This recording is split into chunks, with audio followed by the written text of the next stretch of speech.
الحمد لله وحده والصلاة والسلام على من لا نبي بعده أما بعد أعوذ بالله من الشيطان الرجيم بسم الله الرحمن الرحيم يا أيها الناس اتقوا ربكم الذي خلقكم من نفس واحدة وخلق منها زوجها وبث منهما رجالا كثيرا ونساء واتقوا الله الذي تساءلون به والأرحام إن الله كان عليكم رقيبا صدق الله العظيم.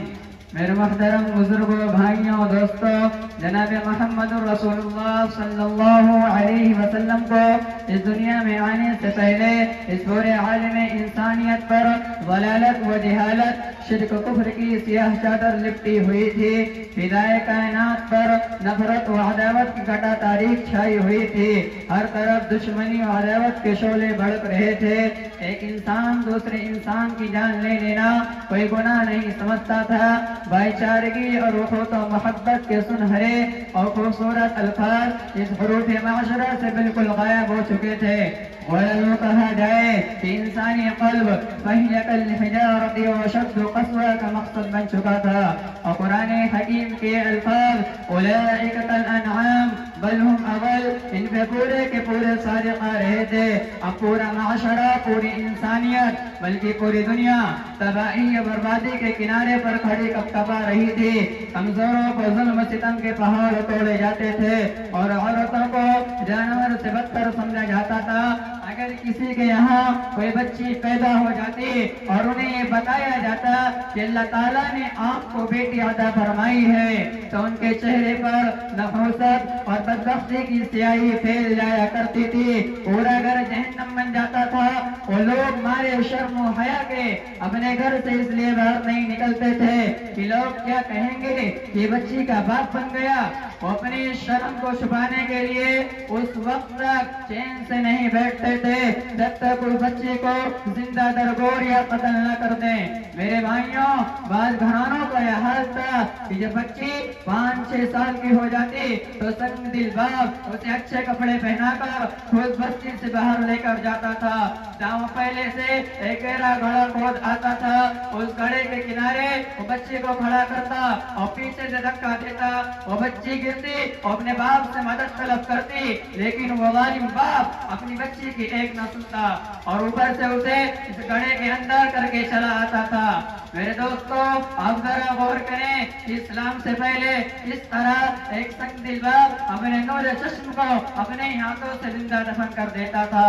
میں ان کی درندگی کا ایک ہلکا سا واقعہ بیان کرتا ہوں. ایک مرتبہ ایک صحابی رضی اللہ تعالی عنہ اپنی گود میں ایک بچے کو لے کر روتے ہوئے تشریف لائے میرے نبی کے پاس. تو میرے نبی نے فرمایا خیریت تو ہے؟ تو کہنے لگے یا رسول اللہ، ایک واقعہ گزر چکا. اے اللہ کے نبی، جب آپ اس دنیا میں نہیں آئے تھے تو میں بیٹی کے ساتھ ظلم کرتا تھا. میں بیٹی کو اپنے لیے باخاطر و باگیرہ سمجھتا تھا. یا رسول اللہ، یہ میری بھتیجی ہے. اللہ تعالیٰ نے اب مجھے کوئی اولاد نہیں دی ہے. جب آپ نہیں آئے تھے تو میں بیٹی کے ساتھ ظلم کرتا تھا، اور جب آپ آئے ہیں تو آج بھتیجی بھی پیاری لگ رہی ہے. اے میرے پیارے حبیب، آپ میرے ابا سے زیادہ مجھ پر شفیق ہیں. اے میرے پیارے مصطفیٰ، یہ سب آپ کی برکت ہے. وہ صحابی اپنا واقعہ بیان کرتے ہیں اور فرماتے ہیں یا رسول اللہ، میری بیٹی کو میری بیوی نے مجھ سے 6 سال تک چھپائے رکھا تھا.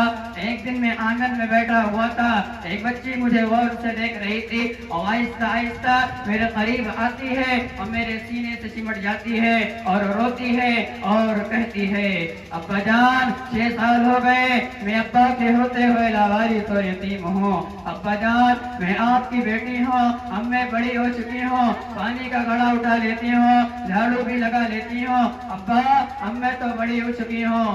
وہ صحابی کہتے ہیں یا رسول اللہ، جیسے ہی میں نے سنا میری بیٹی بڑی ہو گئی، اسی کو بنوا سنگار کر دوں گا، ابھی میں اس کا چراغ گل کر دوں گا، میں قریب بڑا کھود کر اس کو دفن کر دوں گا.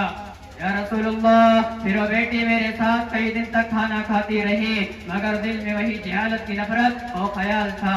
ایک دن میں رستہ اپھاڑا لے کر جنگل کی طرف چل دیا۔ بیٹی سامنے آ گئی اور کہنے لگی اے میرے ابا آپ جنگل اکیلے نہ جائیے، میں بھی آپ کے ساتھ جنگل چلتی ہوں تاکہ آپ لکڑیاں اکیلے نہ اٹھائیں، میں بھی آپ کے ساتھ لکڑیاں اٹھانے میں آپ کی مدد کروں گی۔ بیٹی وفا میں تھی، باپ جفا میں تھا، بیٹی رضا میں تھی، باپ دغا میں تھا۔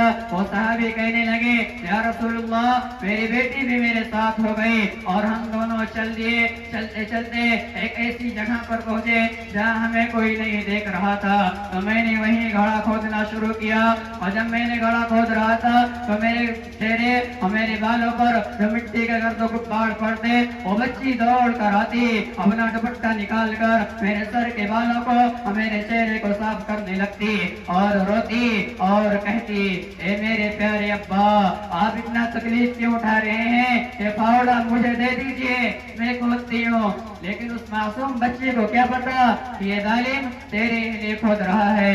یا رسول اللہ جب دھوپ تیز ہو گئی تو اس بچی نے کوئی پتھر تلاش کیا اور اس پتھر پر کھڑی ہو کر اپنا دوپٹہ نکال کر سورج کی طرف کر دیا، مجھ پر چھتری کا انتظام کر دیا۔ یا رسول اللہ بیٹی بھی کوئی چیز ہوتی ہے، بیٹی بھی کوئی شے ہوتی ہے۔ تو میرے نبی کی آنکھوں میں آنسو آ گئے، میرے نبی رونے لگے، وہ صحابی بھی رونے لگے۔ اس صحابی نے کہا یا رسول اللہ جب میں نے آنکھیں نکال کر اس بچی کی طرف دیکھا تو بیٹی سمجھ گئی اچھا یہ میرے لیے ہے، تو اس نے صرف اتنا کہا اے میرے ابا کہ کوئی باپ بھی اپنی بیٹی کو اپنے ہی ہاتھوں سے زندہ دفن کرتا ہے، اے میرے ابا اگر آپ میرے لیے روٹی کا انتظام نہیں کر سکتے تو مجھے چھوڑ دیجئے، جنگل کے درندے مجھے کھا جائیں گے مگر آپ کا ہاتھ میرے خون سے رنگین نہ ہو۔ اے میرے ابا اگر آپ واقعی اس بات پر تل چکے ہیں تو مجھے چھوڑ دیجئے، میں بھیک مانگ کر اپنا گزارا کر لوں گی۔ اے میرے پیارے ابا مجھے خدا کے زمین پہ رہنے کا حق دو۔ وہ صحابی کہتے ہیں یا رسول اللہ مجھے کچھ بھی رحم نہ آیا، میں نے بالوں سے پکڑا اسے کھینچتے ہوئے گھڑے کے قریب لایا، وہ بار بار کہتی تھی اے میرے ابا کیا میں تیری بیٹی نہیں، تو نے وعدہ کیا تھا آپ اپنے وعدے کو بھول گئے۔ یا رسول اللہ میں نے بالوں سے پکڑا اسے کھینچتے ہوئے گھڑے کے قریب لایا اور پیچھے سے دھکا دیا تو اس نے گرتے ہوئے صرف اتنا کہا اے میرے پیارے ابا رحم کر، اے میرے پیارے ابا رحم کر۔ جب میرے نبی نے جملہ سنا تو میرے نبی کی آنکھوں میں آنسو آ گئے، سب صحابہ رونے لگے، وہ صحابی بھی رونے لگا۔ میرے نبی نے فرمایا تجھے اس نے اتنی آواز دی مگر تجھے خیال نہ آیا اگر کل قیامت کے دن تیرا گریبان پکڑ کر عرش والے سے کہنے لگی اے میرے پیارے اللہ اس سے پوچھو کہ میرا کیا قصور تھا، انہوں نے مجھ پر اس طرح کا ظلم اٹھایا، تو بتا کل قیامت کے دن میرے رب کے سامنے تو کیا جواب دے گا۔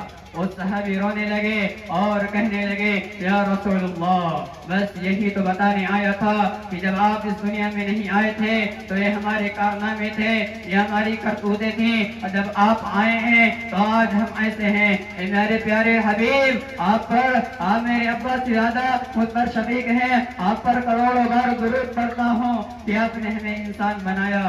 میرے بھائیوں اسلام نے عورت کو گرے ہوئے معاشرے سے نکال کر پاکیزہ چادر عطا کر کے اسے وجود و دامان بخشا۔ اسلام نے عورت کے دامن میں حیا کی موتی کو پرو کر اسے ایک بہترین شریک حیات کی شکل میں مردوں کو ایک پیش بہا اور ایک حسین تحفہ پیش کیا۔ جب ان عورتوں نے حیا کی، وفا کی، عصمت و حفت کی چادر عطا کر کے اسے بلند مقام پر کیا تو انہیں عورتوں نے مذہب اسلام کے خاطر جس طرح قربانیاں پیش کی کہ تاریخ میں کوئی مثال نہیں ملتی۔ ان عورتوں نے میدان جہاد میں مختلف راستوں سے دشمنان اسلام کے دانت کو کٹے کیے کہ کفار کو کہنا پڑا جذب کر سکے ان کو یہ سورج میں دم نہیں، یہ قطرے ہیں جو سورج کو بھی نکل جاتے ہیں۔ وما علینا الا البلاغ المبین۔